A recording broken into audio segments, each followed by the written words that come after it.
Peran agama sesungguhnya membuat orang sadar akan fakta bahwa dirinya bagian dari umat manusia dan alam semesta.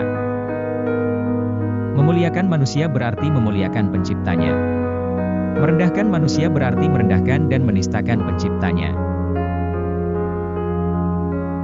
Tidak penting apa agama dan sukumu, kalau kamu bisa melakukan sesuatu yang baik untuk semua manusia, maka orang tidak pernah tanya apa agamamu. Dengan lelucon, kita bisa sejenak melupakan kesulitan hidup. Dengan humor, pikiran kita jadi sehat.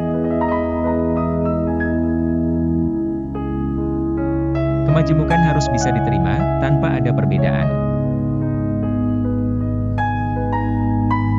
Bangsa ini menjadi penakut, karena tidak berani dan tidak mau bertindak menghukum yang bersalah.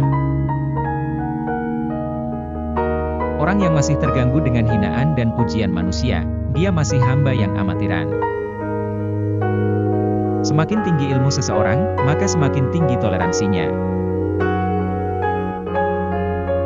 Perbedaan itu fitrah, dan ia harus diletakkan dalam prinsip kemanusiaan universal. Berkat perbedaan, semuanya jadi terang benderang. Kemajemukan harus bisa diterima, tanpa adanya perbedaan. Esensi Islam tidak terletak pada pakaian yang dikenakan, melainkan pada akhlak yang dilaksanakan. Jika kita merasa Muslim terhormat, maka kita akan berpuasa dengan menghormati orang yang tidak berpuasa. Menyesali nasib tidak akan mengubah keadaan. Terus berkarya dan bekerjalah yang membuat kita berharga. Tidak ada jabatan di dunia ini yang perlu dipertahankan mati-matian. Kalau Anda tidak ingin dibatasi, janganlah Anda membatasi. Kita sendirilah yang harusnya tahu batas kita masing-masing.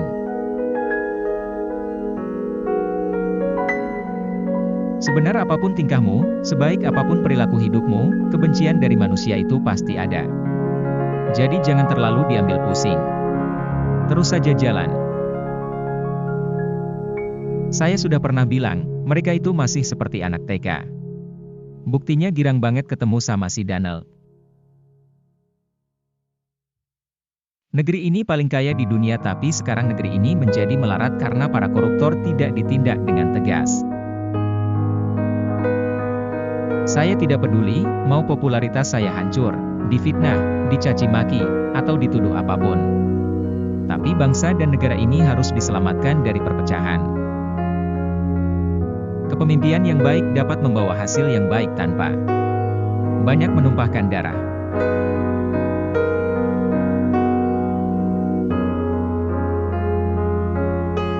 Mari kita tanya dalam hati kita, apakah kita ini berjuang untuk suatu kepentingan yang besar yaitu kedamaian dan keutuhan NKRI. Keutuhan negara hanya akan tercapai kalau ia memberikan perlakuan yang sama di muka hukum.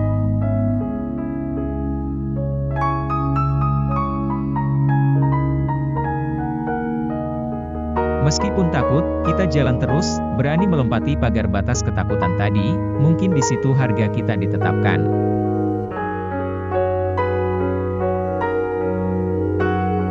Humor memang tidak bisa menjatuhkan pemerintah, tetapi humor bisa membantu membusukkan rezim.